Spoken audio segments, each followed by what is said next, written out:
Uncensored, no holds barred talk. 24 hours a day, 7 days a week. This is Global Reality Radio Network.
Edition of the Global Reality right here on the Global Reality Radio Network. I'm your host, Josh Reeves. Thanks for being here with us tonight. Friday night edition, Moonbat edition of the broadcast.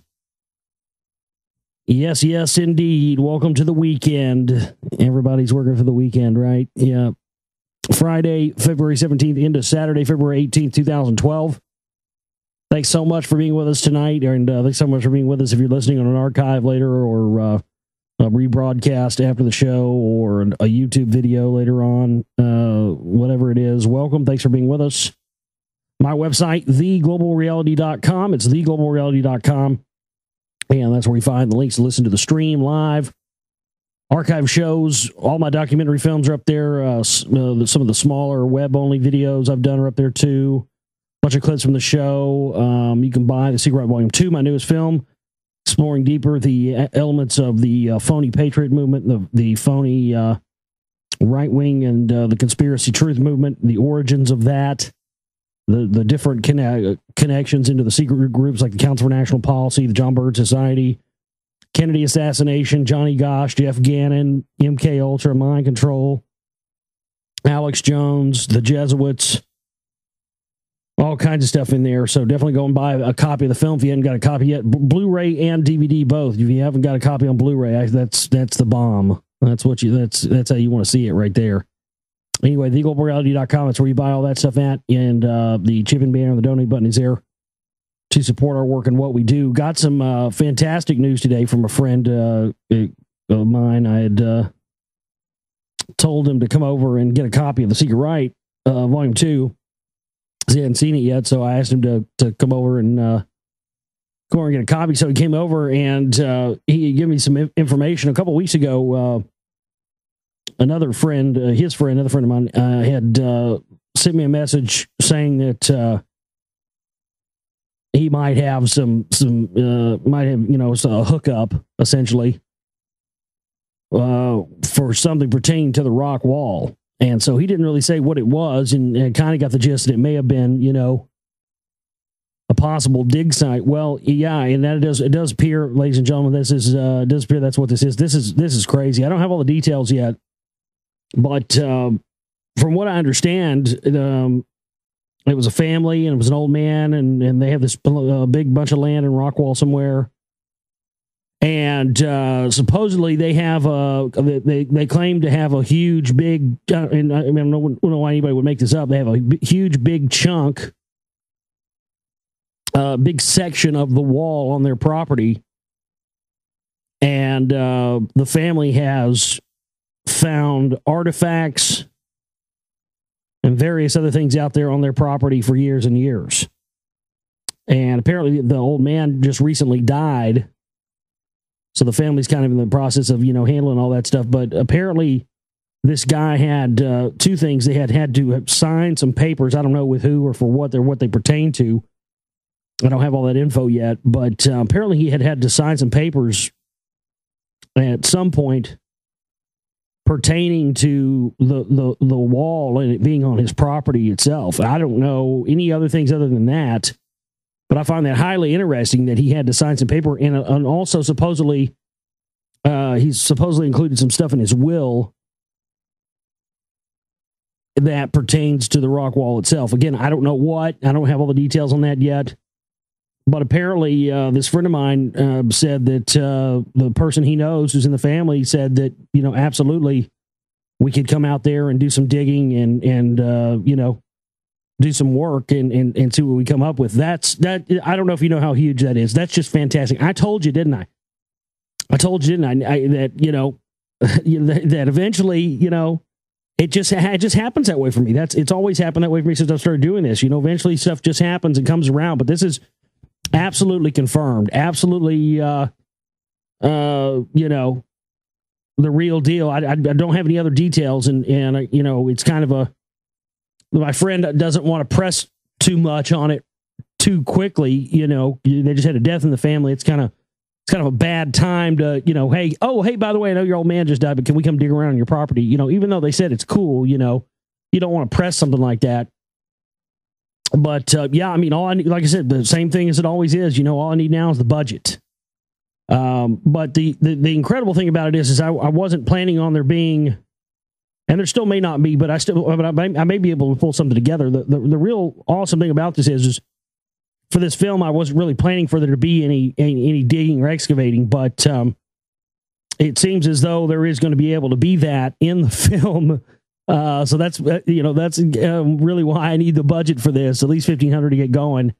Then that'll get quite a bit done on the film, and then there's a possibility we may be able to have some because there's so many people interested in this that the opportunity to be able to have a property, an area to go do it at.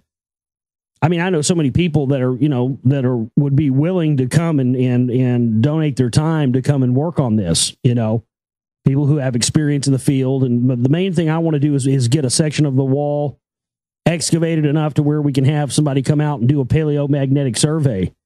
And as soon as we have somebody come out and do that, we'll be able to determine what it was that Dr. Wolf Goss from the University of Texas had found that scared the shit out of him so bad he won't even publish his findings till after he's dead.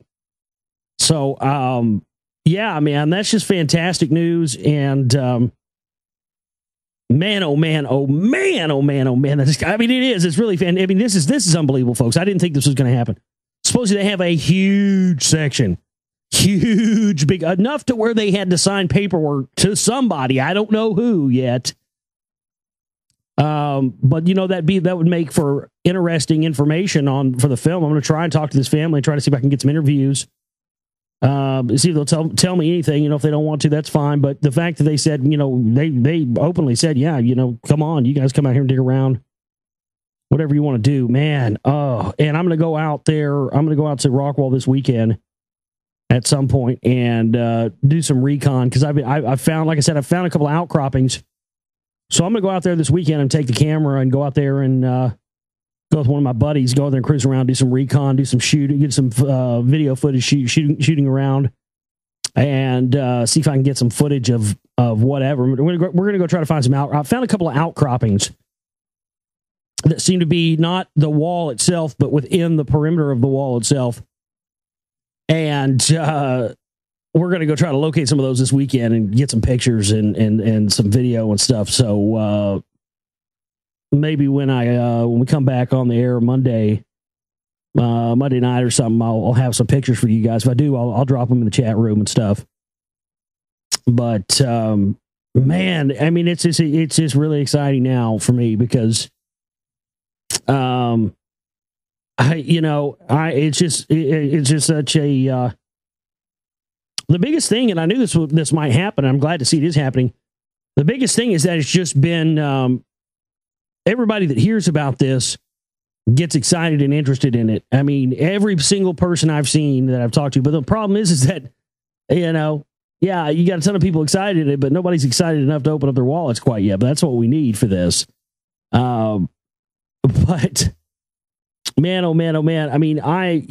I've been finding more in my own stuff. I've just stayed on this, and it seems like every time I do that in something that I'm doing, it pays off, Like when I'll get to a point of something where it's just hopeless and it looks like there's no hope and I won't be, I'm like, fuck it, I'm not going to be able to do this, It's not going to happen. Got to that way a bunch of times when I was making See Right Volume 2. A bunch of times I thought I wasn't going to be able to do it. I thought it just wasn't going to happen. It was too, it was too much. It was trying to condense it down into, into a feasible, because to me, a 6-hour movie is not feasible, man. I'm not going to do that to people. That's asking a lot of people.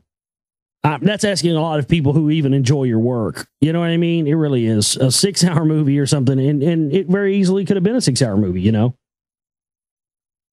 But I've reached that point over the past couple of weeks, the Rockwall thing, where I was just like, fuck it, I'm not gonna be able to make this movie. It's not gonna happen. I don't have a budget. I'm off of my projected schedule. Which I have a very definite schedule and plan for what I'm going to do with this and the levels I'm going to take it to.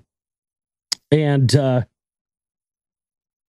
but as I've just kept on working on it, that's what I always seem to do, regardless of whether I have a budget or not. I just keep on working on it and doing my part and trying to do it as if I do. And then it just seems that when I keep on doing that, when I don't give up and I just keep on going, eventually the tide turns around and something happens. But I'm really totally excited about this because it's, I was talking to my buddy, making sure, this isn't bullshit or whatever, right? He's like, no, it's absolutely, it's absolutely going through. It just, the details are slack right now. The details are, it's just, all this kind of happened at the connection was made with this individual, at a bad time when they were having a death in the family. So that's kind of put the brakes on it, but hopefully it won't put the brakes on it for too long. But my friend that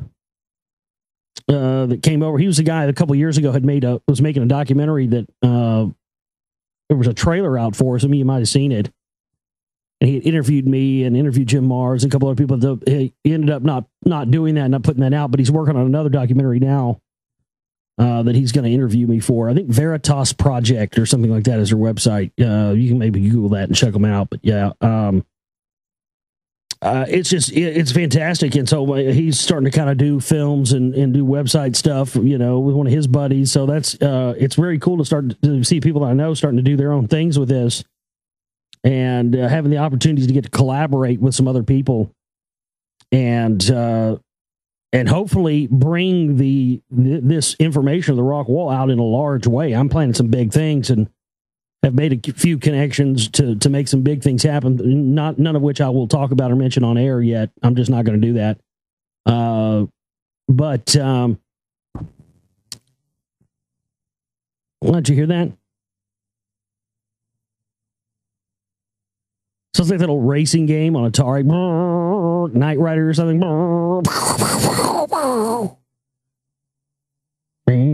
Excite bike. Oh, just like that. It's over with. Odd. Anyway, thanks for being with us tonight. If you'd like to send an email in tonight to the show, if a comment, a question, topic, anything else, or anytime you can send in emails. globalrealityshow@gmail.com. That's globalrealityshow@gmail.com. Not a lot of info and a lot of stuff to cover tonight either. I almost didn't do a show tonight, so we started later and just extended it into Moonbat hours tonight. So it'll be kind of the same drill as last night. Shorter show tonight, but a show nonetheless. And that's kind of the way I've been feeling this week. It's like, man, it's been difficult. There hadn't been a lot of material, but fuck it. It's like, it's like times when I don't feel like doing a show or I'm, working on some other shit, there's hundreds of things to cover. And then the times when I'm like, down for it, I'm rip roaring and ready to do some radio and do some shows. And then there's like, there's nothing to talk about. You're like, fuck. Feels like blue balls. You know what I mean? It feels like you need to, relieve the pudding from your, from your boys down there, but you can't, it's not fun. Anyway, let's see what we have here in the news stack tonight.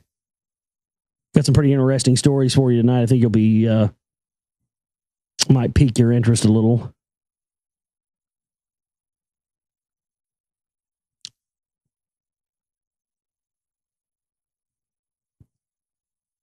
Which one do I want to start with? Yeah, this sounds like a good one. The WOW signal. Alien hunter claims best clue yet to existence of ET came from an interstellar lighthouse.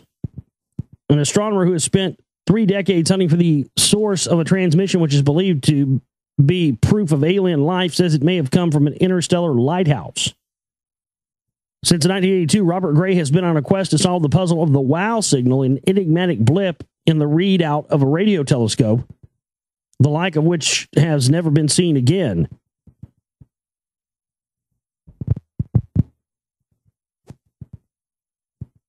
Mr. Gray, who has first published, goddammit, this is driving me crazy, was just fine all week. And all else fails, just beat the shit out of it. And it'll work right. You ever notice that? Why is it with things? Never understood that. You hear people say, joke about that all the time. It's actually true. Sometimes you just need to knock the shit out of something and it'll work right again. My preamp was sounding like shit. What'd I do? Beat the fuck out of it. Bang it on the fucking desk. Bam, bam, bam. Now it sounds great. Sometimes you just got to beat the shit out of something for it to work right. That's how we fix things down here in the South where I'm from. Beat the shit out of it and put duct tape on it. Maybe a little Bondo if you need to. The WOW signal was received at 11:16 p.m. on August 15th, 1977, the night before Elvis died. Ooh. Oh, man. I was sending down signals from Sirius B, man, before I got ready to ride that big white telephone down to the promised land. As a radio telescope in Ohio swept its gaze through the constellation of Sagittarius, it lasted 72 seconds and was earned its name because of the message of disbelief Jerry Eman, a researcher at the Search for Extraterrestrial Intelligence SETI program, scrawled next to the printout recording it. The characteristics of the signal, a rise and fall in its loudness, were exactly what the alien hunters had been told to look out for. 18 years previously, researchers had put themselves in ET's shoes and tried to work out the best way to attract our attention. They decided that the most noteworthy signal would be a radio signal at exactly 1,420 megahertz. This is the vibration frequency of hydrogen, the most common molecule in the universe. Everyone agreed that it would be the most widely intelligible way of saying, "We're here, are you?" When the WOW signal came in, its frequency was exactly 1,420 megahertz. But with such a massive area of space to cover, the SETI program had adopted the strategy of sweeping the sky with their radio receivers, meaning that they could only spend a few seconds looking at each spot. They worked on the assumption that they may find an alien beacon or broadcast that was on all the time, and that all they would have to do is survey the sky to find it. Mr. Gray, an economist by trade, told TheAtlantic.com that he believes the conventional search for an alien beacon that is always transmitting is misguided. Such a transmission would require vast amounts of energy to operate, the equivalent of thousands upon thousands of Earth-style power plants. Well, yeah. I mean, I love how they always... I mean, come on, don't give me a break. Yes, with our current existing knowledge base and paradigm of what is possible for our technology, yes, that's what it would take. But if it's really an advanced, advanced technology or an advanced civilization, of course they're going to have methods to be able to do something like that, to power something that we have those things. We just don't tell the public that we have those things.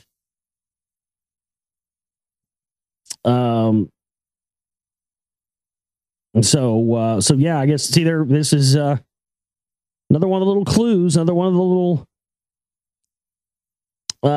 prepping operations. And I still think we're going to see aliens before it's all over with. Whether real or promulgated, I don't know. But I think it's definitely in the cards. They've just been prepping us too much for it for too long. Project Avatar. You knew this was coming eventually. U.S. military researches ways for soldiers to control robot surrogates using just their minds. The U.S. military is researching ways for its troops to use their minds to remotely control androids who will take human soldiers' place on the battlefield. You guessed it. You know who was coming up with this. I was about to say, I bet DARPA is working on this. The Defense Advanced Research Projects Agency, DARPA. Boy, nothing freaked me out more than the time a couple years ago when my website got hit pretty steady for about 3 days from DARPA. What in the goddamn Sam hell do these fucking boys in the white lab coats down at the DARPA labs want with me? The Pentagon's high-tech research arm has earmarked $7 million for research into the project nicknamed Avatar. The ultimate goal of the project sounds bizarrely much like the fantastical plot of the film with the same name. Oh, no, you don't think so. Yeah, you don't think so. No. James Cameron, folks, has been working with DARPA funding for over 10 years. Before Avatar came, how do you think he funded Avatar? He had written that shit back in the 70s. I think he wrote it when he was a student or something like that. He was one of the first things he ever wrote, but the technology wasn't around. And over the last, I don't know, 10, 15 years, he was working with DARPA funding on creating the holographic movie technology that's going to be in theaters in a few years. Not just 3D, we're talking full holographic. And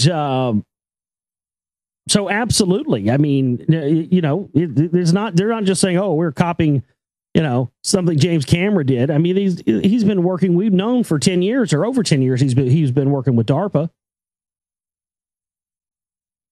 I remember reading that 7 or 8 years ago.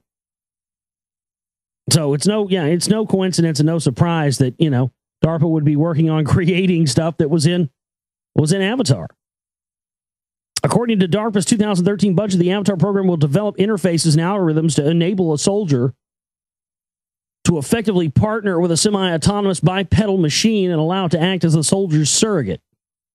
The report released this week and seen by Wired.com says the remote-controlled androids will be capable of doing everything that a human soldier can do. They should be able to perform all the duties expected of a human soldier, including room cleaning, sentry control, and combat casualty recovery, all via remote control. The means in which this man-machine mind meld are to be achieved are unclear, but DARPA's description of the project notes key advancements in telepresence and remote operation of a ground system. The agency has reportedly already funded successful attempts to control robots with thought, albeit using monkeys, raising the terrifying prospect that wars may in the future be fought by machine proxy. The initiative seems like the next logical step in the U.S. military's robotics and remote warfare research. Remote-controlled drones have controversially been in use for some time and have been a key, if sometimes clumsy, weapon in the U.S. operations against Islamic extremists. Oh, take a lie. Last week, DARPA released a new video of Alpha Dog. It's lifelike robots. It's headless humanoid Petman and Alpha Dog, a four-legged machine designed to carry equipment, and noted that they wanted the machine to interact with soldiers in a way similar to the relationship between a trained animal and its handler. And scroll down, look at that video. It's just creepy. It's like this disgusting looking gigantic machine with these like cow looking legs on the bottom of it. Ugh. Roadie.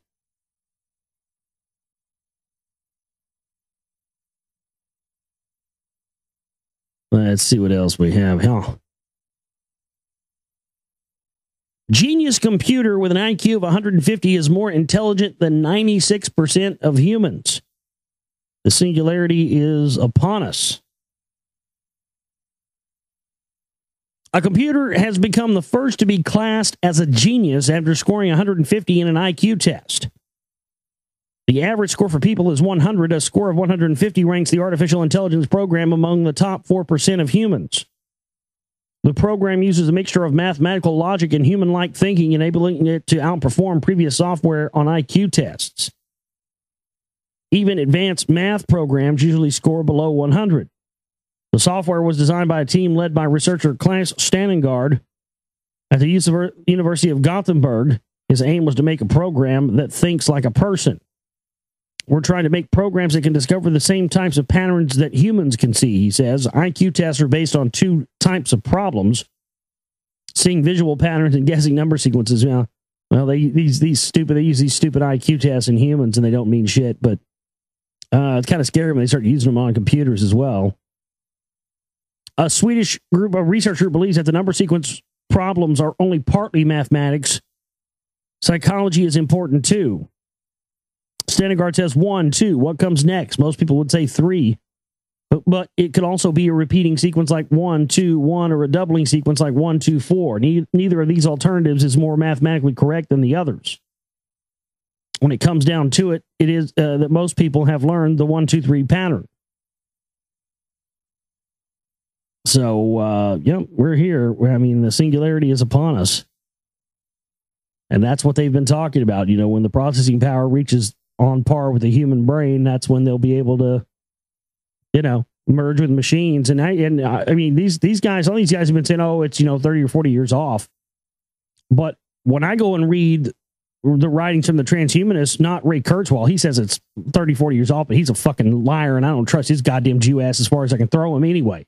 But the stuff I've read says it could be here as soon as 2015. And I think it's going to be funny because I think that we ain't going to see a goddamn thing happen this year for 2012, and people are going to still be kept in the dark about Vulcan, and Vulcan's going to come around in 2013 and fuck some shit up, and everybody's going to be, thinking we dodged a bullet, nothing happened on 2012, and it was all bullshit, and then people are going to be caught off guard and not expecting anything to happen, and then boom, we're going to have earthquakes, floods, dogs and cats living together, Stay Puft Marshmallow Man. I can't wait. I'm ready for it. We had another provocateur terrorist attack today that it was rolled out in all the media as a foiled terrorist attack. Yes, our great Homeland Security, and it's who needs to have more great funding from the taxpayers, foiled a plot of a deadly, dangerous Al-Qaeda Moroccan who was planning to launch a suicide attack on the Capitol today. And that's what the articles all say. Police, suicide attack on U.S. Capitol foiled. Only nothing was foiled because they provocateured the entire thing. They admit that here. They gave this guy, set him up, gave him phony explosives, and then they rolled out in the media, we foiled a Capitol attack. Yes, our swift police work kept a terrorist attack that was planned from happening. No, you planned it. You gave the guy phony explosives. You admit that. And then when he goes and virgins, and nothing blows up. Oh, gotcha, wise ass. Oh, that's a terror attack now? I mean, at least with something like 9/11, they tried to cover up the fact. Now they're just, the FBI is just completely setting up phony attacks and then selling it as them thwarting an attack. Oh, they kept us safe from Al-Qaeda. Well, you mean kept us safe from you? From yourselves? I mean, I can't fucking believe that people would believe this. Especially when all you got to do is read the article and admits, because people just see the headline. Oh, honey, I heard they stopped some terrible Moroccan Al-Qaeda member from blowing up the Capitol in a suicide attack. Honey, I'm just so glad we have Homeland Security. Oh, my God. But the fact that they concocted this whole thing, there was no terror attack. Just like the underwear bomber. He didn't blow up anything. Caught his fucking penis beard on fire, but other than that, like the guy in Dallas a couple of years ago, they did the same thing too. And that was all over the news in Dallas, exactly like that. All the stuff in Dallas said, Al-Qaeda attempted to blow up a building in Dallas today. And it was the same thing. They gave this guy a cell phone, told him it was a bomb, told him it was a detonator, got in the car with him, told him to push the button. He pushed the button. They said, gotcha, asshole, you're ours. And then that went to the news as,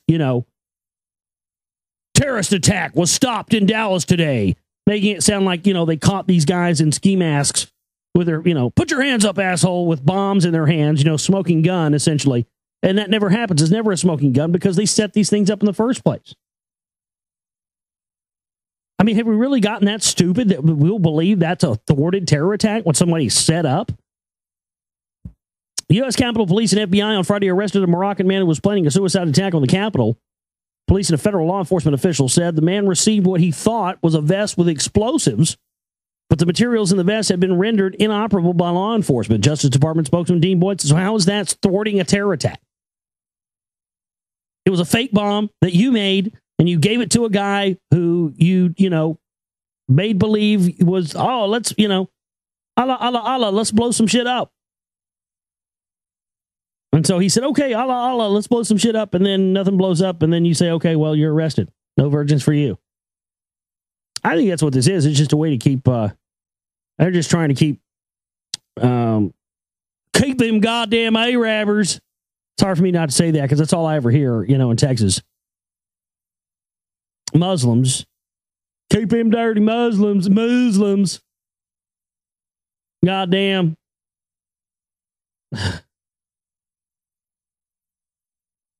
Yeah, well, that's just ridiculous horseshit.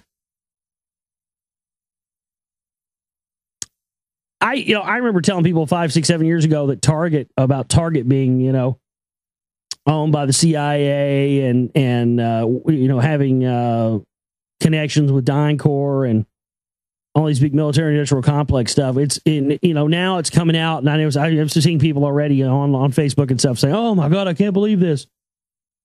Yeah, it was a conspiracy theory 5 or 6 years ago, and now it's in the news, so everybody believes it. How Target figured out a teen girl was pregnant before her father did. Walmart has a bigger supercomputer than the United States government does. Or, well, at least what they admit that they have. Of course, I'm not talking about, black op hidden stuff. But I'm talking about publicly admitted computers. As far as publicly admitted computers go, Walmart actually has a bigger supercomputer than the DoD. And they've actually rented it out and used it to do Department of Defense stuff with, because they have a real-time system that they don't have to do any inventory in any of the Walmart stores because everything's auto-inventoried by the computer system in real time. Every time you go shopping, you share intimate details about your consumption patterns with retailers, and many of those retailers are studying these details to figure out what you like, what you need, what coupons are most likely to make you happy. How Target figured out a teen girl was pregnant before her father did. That's the name of the article. Target, for example, has figured out how to data mine its way into your womb to figure out whether you have a baby on the way long before you start buying diapers. Charles Duhigg outlines in the New York Times how Target tries to hook parents to be at crucial moments before they turn into rampant and loyal buyers of all things pastel, plastic, and miniature. He talked to Target statistician, Andrew Pohl, before the Target freaked out and cut off all communications about the clues to a customer's impending bundle of joy. Target assigns every customer a guest ID number tied to their credit card, name, or email address that becomes a bucket that stores a history of everything that they've bought and any demographic information Target has collected from them or bought from other sources. My God, that's a lot of info. So they just keep buckets of information on you when you go to Target? That's fantastic to know. Using that, Poll looked at historical buying data for all the ladies who had signed up for Target baby registries in the past. Poll ran test after test, analyzing the data, and before long, some useful patterns emerged. Lotions, for example. Lots of people buy lotion, but one of Poll's colleagues noticed that women on the baby registry were buying larger quantities of unscented lotion around the beginning of their second trimester. I'm just not even going to say anything about that. I'm just going to leave that one alone. Oh, man. I could say so many things right now, and, because I'm uncensored, and I could get into some graphic vagina stuff, but I'll leave it alone. Large quantities of unscented lotion around the beginning of their second trimester. I'm sorry, that's just too funny. Another analyst noted that sometime in the first 20 weeks, pregnant women loaded up on supplements like calcium, magnesium, and zinc. Many shoppers purchase soap and cotton balls, but when someone suddenly starts buying lots of scent-free soap and extra big bags of cotton balls, in addition to hand sanitizers and washcloth, it signals they could be getting close to their delivery date. Or they have a rather nasty infection. As Poll's computers crawled through the data, he was able to identify about 25 products when analyzed together that allowed him to assign each shopper a pregnancy prediction score.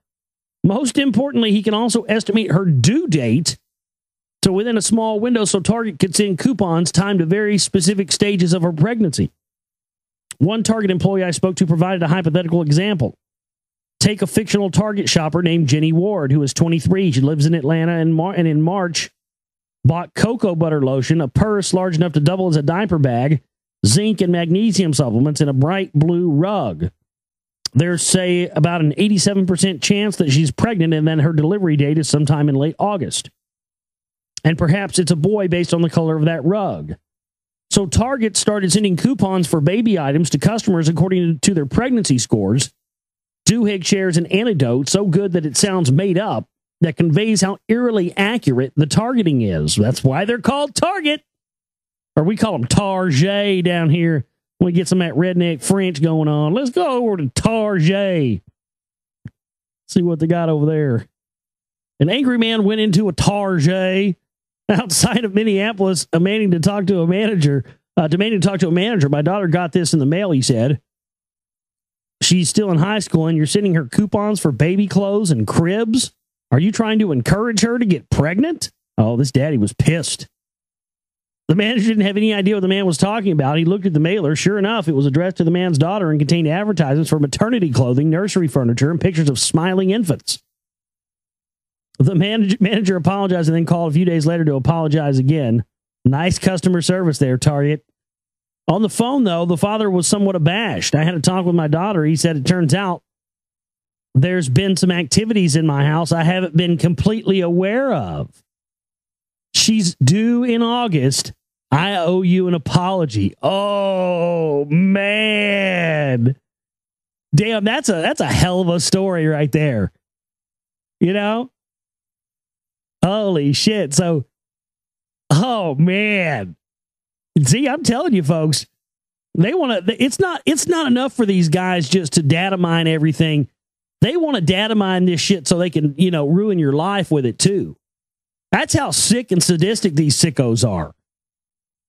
My God, I understand, she's trying to keep it from her dad, whatever, but at the same time, man, that's none of Target's business. That's fucking funny. I got to read that quote. Turns out there was some activity going on in my house I hadn't been completely aware of. She's due in August. I owe you an apology. Oh my God. Can you imagine? That's just too fucking funny. That's wow. That's just unbelievable.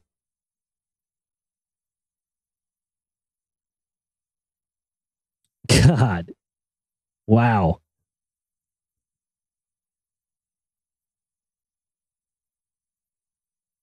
It says what Target discovered fairly quickly is that it creeped people out that the company knew about their pregnancies in advance. Well, yeah, it's gonna creep you out a little bit, just maybe a little bit. I mean, it's to the point where everywhere you go, they try to data mine you, and I call them on it now. I just say, oh no, thanks, I don't feel like being data mined today, and they go, excuse me, I don't feel like being data mined.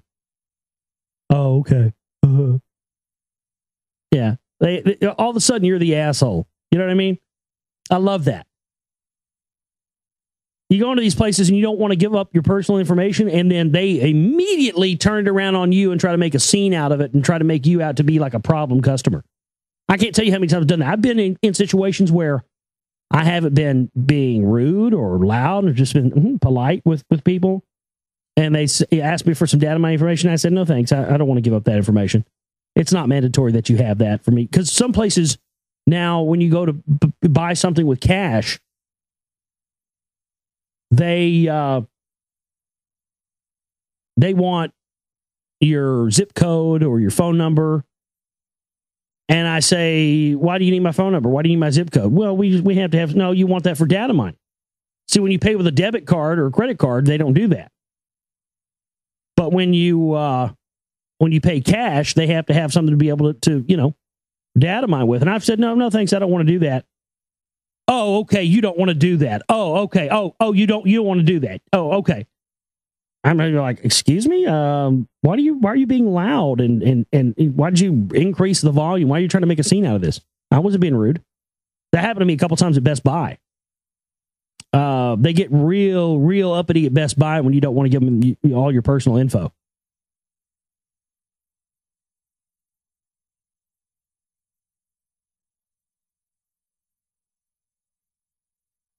Man, oh man, oh man. That's just insane stuff.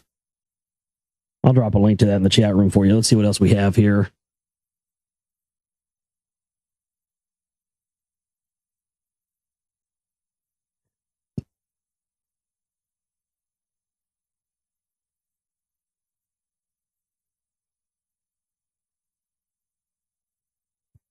Stunning face hidden for thousands of years. Wooden sarcophagus is unearthed at Egyptian necropolis.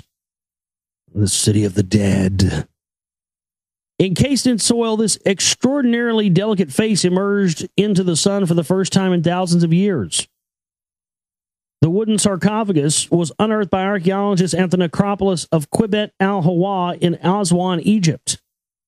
Believed to contain the body of a person of some rank, it boasts extraordinarily delicate features well preserved by the sands of time. The piece was found by a team from the University of Jaén in Spain who've been carrying out digs since late 2008. Since starting a fresh excavation in January, they have also discovered 20 mummies and uncovered a tomb dating from around 1830 BC. The dig is being led by Professor Alejandro Jimenez Serrano, who was working alongside 16 staff from Jaén, as well as universities in Granada and London. He said the team came together from a number of different disciplines, and which allowed such a broad focus. But yeah, it's a fascinating. So it was definitely somebody of some rank, probably a demigod or a bloodline or something. But there's a picture of that. It's fascinating stuff, and it's just amazing how there's so much, folks. There's so much buried that we haven't uncovered. And these things that are buried under the earth are not just, relics of a bygone era that aren't important. This is the keys to our past and possibly the keys to our future and the things that we need to learn to keep us from making the same mistakes that people in the past made. And, it's just amazing stuff. And this, speaking of stuff buried underground, listen to this. Ancient meteorite standing between one Iowa town and its water supply. And there's a picture here, and I'll drop this picture into the chat room for you to see as I'm reading this article, because it'll just make me reading the article. It'll make you understand it a lot better if you have the picture to go along with it. The remains of a 1.5 mile wide, 10 billion ton meteorite are causing problems for a small Iowa town 74 million years after it crashed onto the Earth's surface at 45,000 miles per hour. The Des Moines Register reports that the 1,600 residents of Manson, Iowa, are struggling to locate a site for the town's well due to the geological impact of the meteorite. The crash created the underground Manson crater, which has a diameter of 24 miles and reaches into 4 neighboring counties. It's a 24-mile diameter meteorite that's 1.5 miles wide. And they only got, how many? 1,600 people? That ain't a lot of people in a little small town. You know what all these people in the town ought to do? Shit, I ought to move that town and convince the locals to do this. There's a lot of money in that. They need to, everybody in that fucking town, 1,600 people, they need to all collectively abandon the entire area and start digging, baby. Instead of just win, baby, just dig, baby. That's what I say. Do you know how much goddamn money? I mean, if 1,700 residents decided to sell their property to mine this fucking meteorite down there, iridium is one of the rarest elements on Earth, and there's big quest going on for mass amounts of iridium. There's tons of her under Haiti. That's one of the reasons why they did the Haiti quake. But folks, I mean, supposedly with iridium, it's like unobtainium in Avatar. Supposedly you can make, power satellites and power robots and power all kinds of stuff. Suppose there's some kind of alternative energy they're going to be coming out with. It can be powered by it, but it's very rare on Earth. And one of the only places it's found in is meteorites. And it's a very rare element. That's the only place it comes from. There's very few places on Earth where it is, but my God, 1,700 people, the amount of iridium you could pull out of a 24-mile meteorite that's 1.5 miles thick, you could get enough minerals out of that for all 1,700 or 1,600 of those residents in Manson, Iowa, to be billionaires probably about 10 times over, or if not more, literally. So if all I have to say is that if the residents here don't figure that out, somebody else is going to figure that out, and they're going to come in and say, "Oh, eminent domain, we'll buy you out," and then they'll fence off the county and start drilling and sending that stuff out, and then the New World Order will make all the money off that instead of the people. But that's just how dumb people are. Oh, I want to live in my house. I want to live in my piece of land here. I don't want to do none of that. That's unbelievable. Yeah, they're sitting on a gold mine, though, and they don't even know it. British spies stumped by Charlie Chaplin mystery. This is an interesting story from the Associated Press. They foiled plots and cracked Nazi codes, but British spies were unable to solve the mystery of Charlie Chaplin's birth. Although the entertainer is celebrated as one of London's most famous sons, newly declassified files reveal that Britain's MI5 domestic intelligence service found no records to back up Chaplin's claim that he was born in the city on April 16, 1889. Uncertainty about Chaplin's origins linger to this day, a mystery Chaplin himself may have helped to nurture. The previously secret file, released Friday by Britain's National Archives, shows that MI5 investigated the silent film star in the 1950s at the request of U.S. authorities, who had long suspected him of communist sympathies. MI5 historian Christopher Andrew said that the FBI's red-hating chief, J. Edgar Hoover, privately denounced Chaplin as one of Hollywood's parlor Bolsheviks. To the spies' surprise, there was no record of the performer's birth. It would seem that Chaplin was either not born in this country or that his name at birth was other than those that he mentioned, MI5 concluded. Chaplin's life is a Dixie and rags to riches story. Raised in London in a family of music hall entertainers, he moved to the United States in 1910 and became one of Hollywood's first megastars with his shabby, bowler-hatted everyman persona, the Little Tramp. He was a box office sensation in movies such as The Gold Rush, City Lights, and The Kid, but his left-wing friends and activists alarmed the FBI, which began tracking the actor in the early 1920s.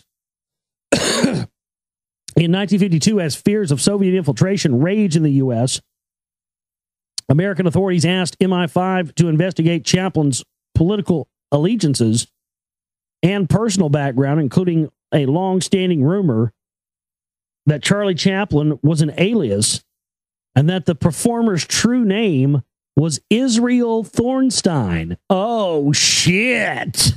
I had never heard that before. Oh, goddamn. Well, there you go. That's why you couldn't find anything on Charlie Chaplin's birth, MI5. The guy was a crypto Jew. He didn't want anybody to know that he was, from the fucking tribe. Because he knew as soon as they found out, he concocted that story, because he knew as soon as they found out, they weren't going to let him, oh man, Charlie Chaplin's real name, Israel Thornstein. God damn. Well, it all makes sense now, doesn't it? British spies could find no trace of him in the birth records at London Somerset House under Chaplin, Thornstein or Harley, his mother's stage name.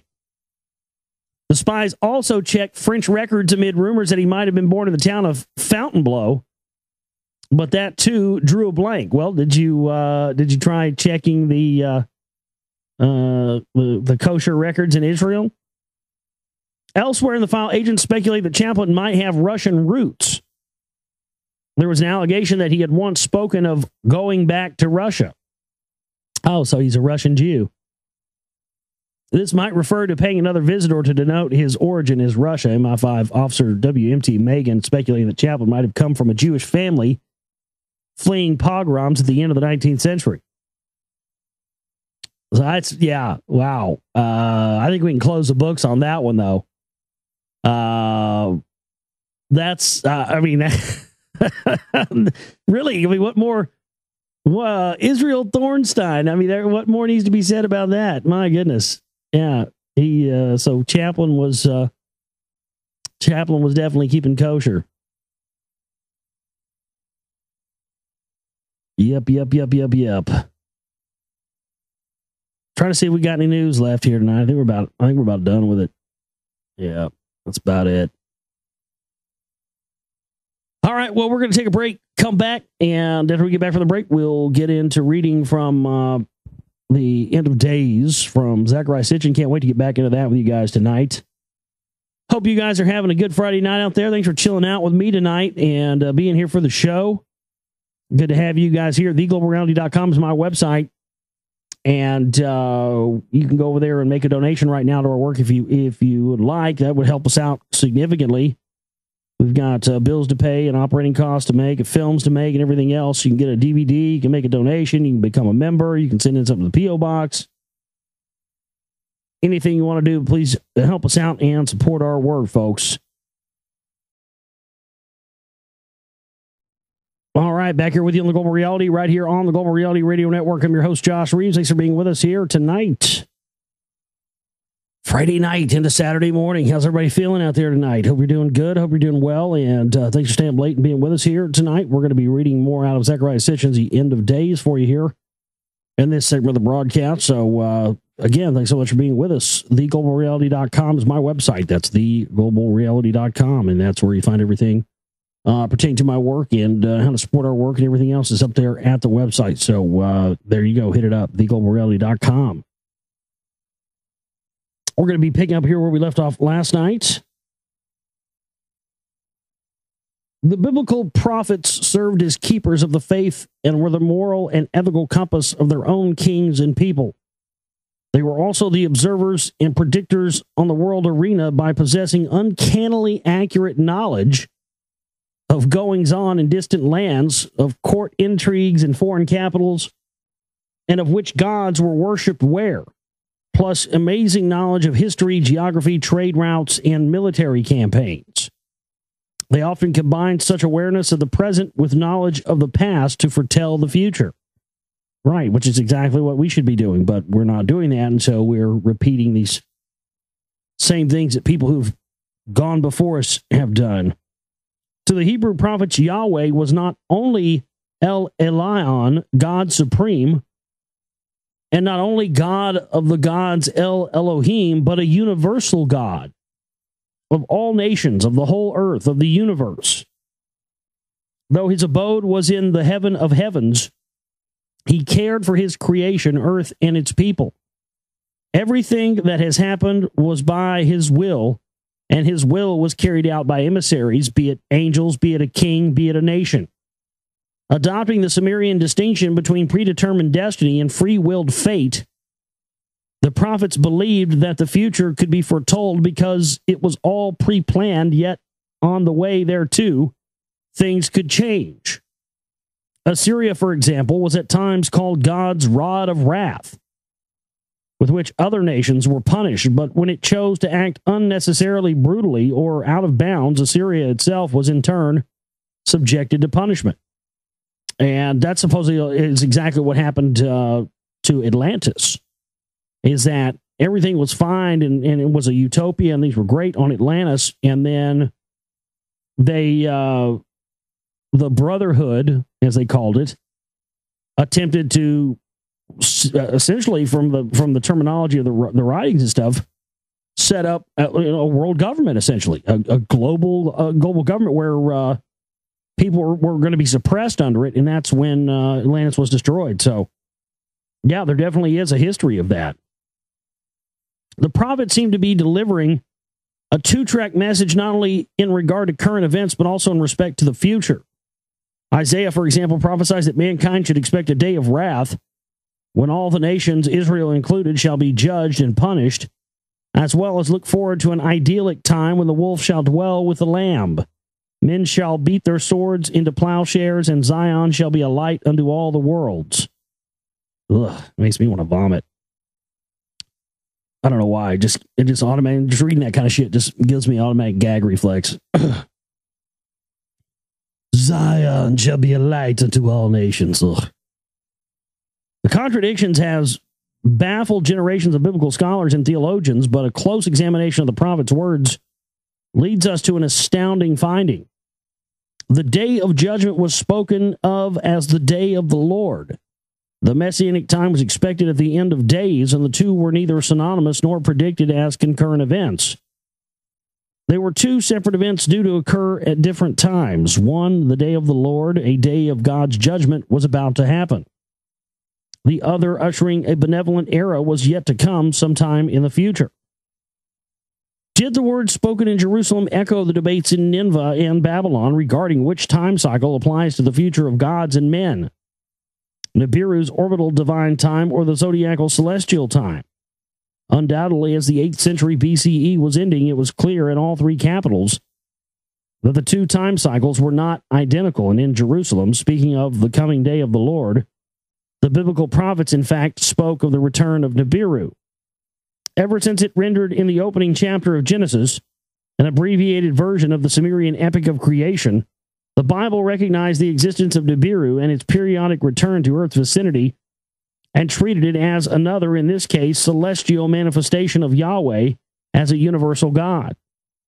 The Psalms and the book of Job speak of an unseen celestial Lord that in the heights of heaven marked out a circuit being an orbit.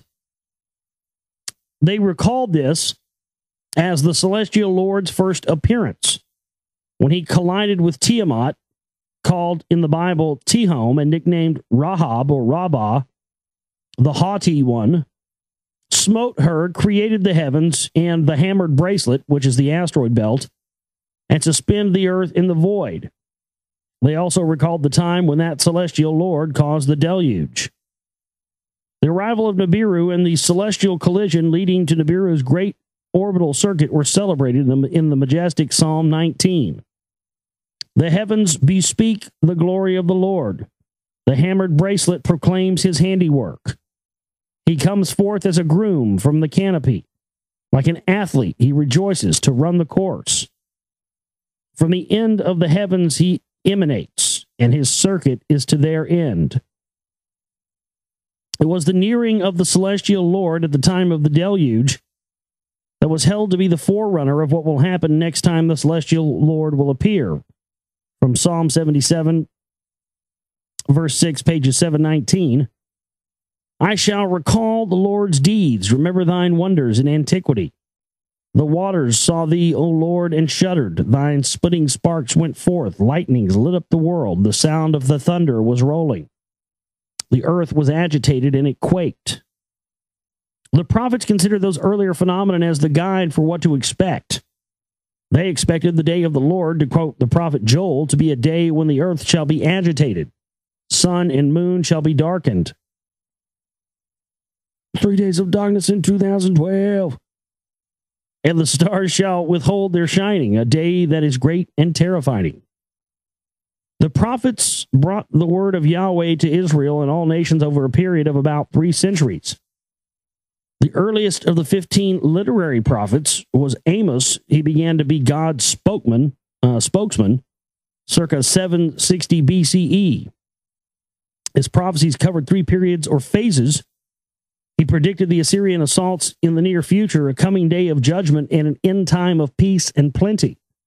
Speaking in the name of the Lord Yahweh, who reveals his secrets to the prophets, he described the day of the Lord as a day when the sun shall set at noon, and the earth shall darken in the midst of daytime, addressing those who worship the planets and star of their gods. He compared the coming day to the events of the deluge, when the day darkened as night and the waters of the seas poured upon the earth, and he warned that those worshippers with a rhetorical question. Woe unto you that desire the day of the Lord! To what end is it for you? For the day of the Lord is darkness and no light. Sounds pretty ominous. You know, the Lord was all supposed to be puffy clouds and sunshine. That sounds like darkness and death. A half a century later, the prophet Isaiah linked the prophecies of the day of the Lord to a specific geographical site, to the Mount of the Appointed Time.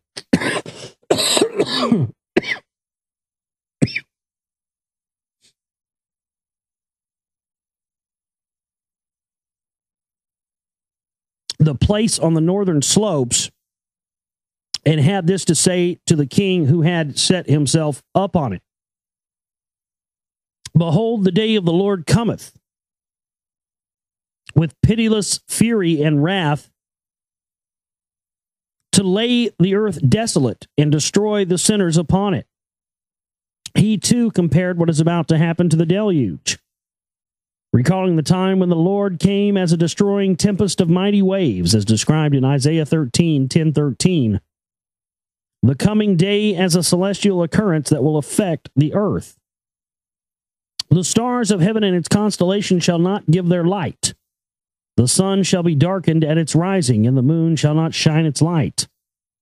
The heavens shall be agitated, and the earth in its place will be shaken, when the Lord of hosts shall be crossing on the day of his wrath. Most noticeable in this prophecy is the identification of the day of the Lord as the time when the Lord of hosts, the celestial, the planetary Lord, shall be crossing. This is the very language used in the Enuma Elish when it describes how the invader that battled Tiamat came to be called Nibiru. Crossing shall be its name. Following Isaiah, the prophet Hosea had also foresaw the day of the Lord as a day when heaven and earth shall respond to each other, a day of celestial phenomenon resonating on earth. As we continue to examine the prophecies chronologically, we find that in the 7th century BCE, the prophetic pronouncements became more urgent and more explicit.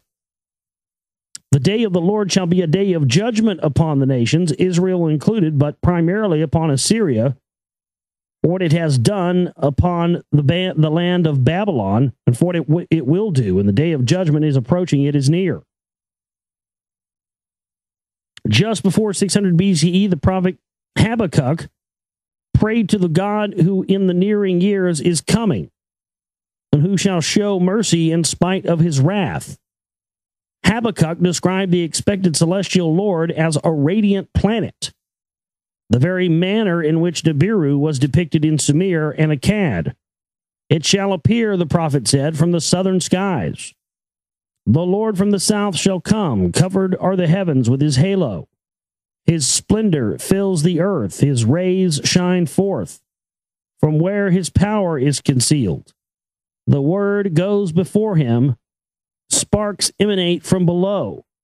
He pauses to measure the earth, he is seen, and the nations tremble. The prophecy's urgency increased as the 6th century BCE began. The day of the Lord is at hand, the prophet Joel announced. The day of the Lord is near, the prophet Obadiah declared. Circa 570 BCE, the prophet Ezekiel was given the following urgent divine message. Son of man, prophesy and say, thus saith the Lord God, howl and bewail for the day is near, the day of the Lord is near. Ezekiel was then away from Jerusalem, having been taken into exile with other Judean leaders by the Babylonian king Nebuchadnezzar. The place of exile where Ezekiel's prophecies and famed vision of the celestial chariot took place. This was on the banks of the Kabur River in the region of Haran. The location was not a chance one, for the concluding saga of the day of the Lord and of Assyria and Babylon was to be played out where Abraham's journey began. So that's the end of chapter 11, and I'm going to continue on here into chapter 12, darkness at noon. Chapter 12, into days. While the Hebrew prophets predicted darkness at noon, what were the other nations expecting as they awaited the return of Nibiru?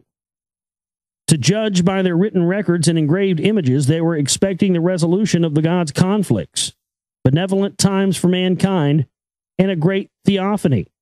They were in, as we shall see, for an immense surprise.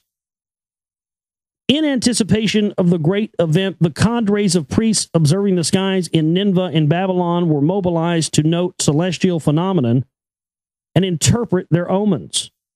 The phenomena were meticulously recorded and reported to the kings. Archaeologists have found in the remains of royal and temple libraries tablets with those records and reports that in many instances were arranged according to subject or the planet they were observing. A well-known collection in which some 70 tablets were combined in antiquity was a series titled Enuma Anu Enlil. It reported observations of planets, stars, and constellations, classified according to the celestial way of Anu and the way of Enlil, encompassing the skies from 30 degrees south all the way to zenith in the north. At first, the observations were interpreted by comparing the phenomenon to astronomical records from Sumerian times.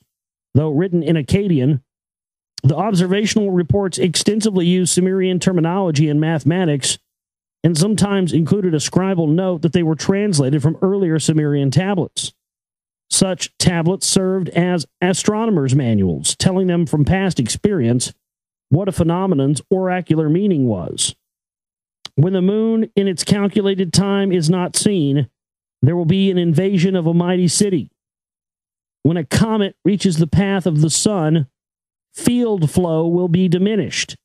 An uproar will happen twice. What is field flow? That sounds like magnetic field flow. That sounds about like where we're at right now. I mean, we've got comets pounding into the sun and the magnetic fields being weakened on Earth. When Jupiter goes with Venus, the prayers of the land will reach the gods. You know, weird stuff happening on Venus, too. As time went on, the reports were increasingly of observations accompanied by the omen priests' own interpretations. In the night Saturn came near to the moon, Saturn is a planet of the sun. This is the meaning. It is favorable to the king. The noticeable change, including the paying of particular attention to eclipses, a tablet now in the British Museum listing computer-like columns of numbers, served to predict lunar eclipses 50 years in advance. Modern studies have concluded that the change to the new style of topical astronomy took place in the 8th century BCE after a period of mayhem and royal upheavals in Babylon and Assyria. The two lands' fates were placed in new and strong royal hands. Tiglath-Pileser III in Assyria and Nebuchadnezzar in Babylonia. Nebuchadnezzar, which means protected by Nebu, was hailed already in antiquity as an innovator and a powerhouse in the field of astronomy. One of his first actions was to repair and restore the temple of Shamash in Sippar, the sun god's cult center in ancient Sumer. He also built a new observatory in Babylon, updated the calendar, and instituted daily reporting to the king of celestial phenomena and their meaning. It was primarily due to those measures that a wealth of astronomical data shedding light on subsequent events has come to light. Tiglath-Pileser III was also active in his own ways. His annals describe constant military campaigns and boast of captured cities, brutal executions of local kings and nobility, and mass exiles. His role and those of his successors, Shalmaneser V and Sargon II, in the demise of Israel and the exile of its people, and then the attempt by Sennacherib to seize Jerusalem, were described in the previous chapter. Closer to home, those Assyrian kings were busy annexing Babylonia by taking the hands of Marduk. The next Assyrian king, Ashur-Haddon, announced that both Ashur and Marduk gave me wisdom, swore oaths in my name of Marduk and Nabu, and started to rebuild the Esagil temple in Babylon. In history books, Ashur-Haddon is mainly remembered for his successful invasion of Egypt between 675 and 669 BCE. The invasion's purpose, as far as it could be ascertained, was to stop Egyptian attempts to meddle in Canaan and dominate Jerusalem. Noteworthy in the light of subsequent events was the route he chose. Instead of going the shortest way to the southwest, he made a considerable detour and went northward to Haran. There, in the olden temple of the sun god Sin, Ashur-Haddon sought that god's blessing to embark on the conquest, and Sin, leading on a staff leaning on a staff and accompanied by Nushuku, the divine messenger of the gods, gave his approval. Esarhaddon then did turn southward, sweeping mightily through the lands of the eastern Mediterranean to reach Egypt. Significantly, he detoured away from the prize that Sennacherib failed to seize, Jerusalem. Significantly, too, that invasion of Egypt and the detour away from Jerusalem, as well as Assyria's own eventual fate, had been prophesied by Isaiah decades earlier. Busy geopolitically as Esarhaddon was, he did not neglect the astronomical requirements of those times. With guidance from the god Shamash and Adad, he erected in Ashur, the city of Assyria's cult center, a house of wisdom, an observatory, and depicted the complete 12-number solar system, including Nibiru on his monuments. Leading to a more lavish and sacred precinct was a new monumental gate built according to cylinder seal depictions to emulate Anu's gateway on Nibiru. It is a clue to what the return expectations in Assyria really were. All those religious political moves suggest that the Assyrians made sure to touch all the bases as far as the gods were concerned. And so by the 7th century BCE, Assyria was ready for the anticipated return of the planet of the gods. Discovered texts, including letters to the kings by their chief astronomers, reveal anticipation of an idyllic utopian time. Clearly, the expectation was of a planet that will appear, rise in the skies, grow brighter, and at its perigee at the crossing become Nibiru, the cross planet. And as the gateway and other construction indicated, with a returning planet, a repeat of the previous visit on Earth by Anu was expected. It was now up to the astronomer priests to watch the heavens for that planetary appearance. But where were they to look in the celestial expanse, and how would they recognize the planet when still in the distant skies? The next Assyrian king, Ashurbanipal, came up with a solution. Historians consider Ashurbanipal to have been the most scholarly of the Assyrian kings, for he had learned other languages besides Akkadian, including Sumerian, and claimed that he could even read writings from before the flood. He also boasted that he learned the secret signs of heaven and earth and studied the heavens with the masters of divination.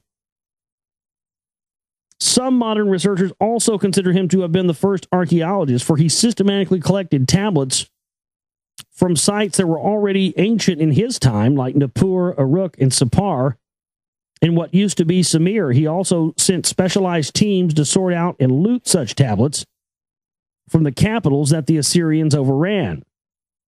The tablets ended up in a famed library where teams of scribes studied, translated, and copied chosen texts from the previous millennia. A visitor to the Museum of the Ancient Near East in Istanbul can see a display of such tablets neatly arranged on the original shelves, with each shelf headed by a catalog tablet that lists all the texts on that shelf. While the subjects in the accumulated tablets covered a wide range, what was found indicates that particular attention was given to celestial information.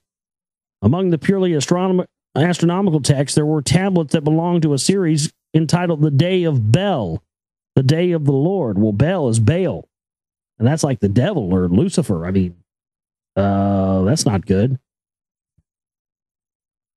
In addition, epic tales and histories pertaining to the gods' comings and goings were deemed important, especially if they shed light on Nibiru's passages.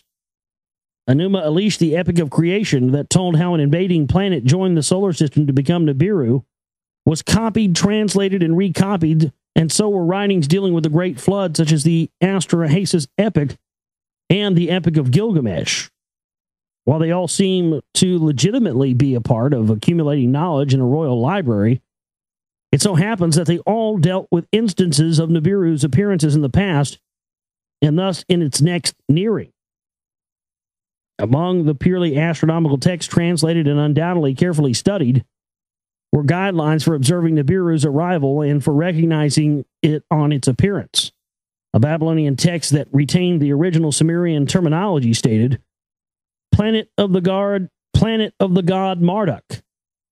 Upon its appearance, Shupae, rising 30 degrees. Sag me nig. When its sound stands in the middle of the sky, Nibiru.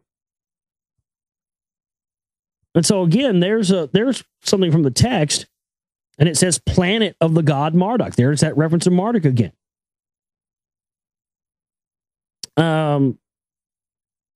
So we'll stop right there, but you see how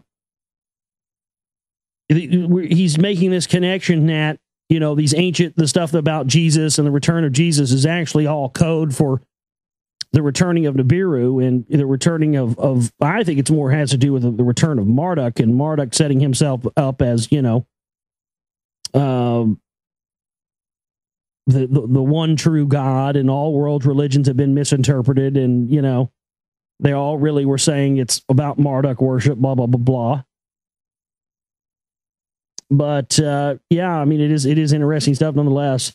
Well, we're going to leave it there for tonight, and we'll pick back up there Monday on the show.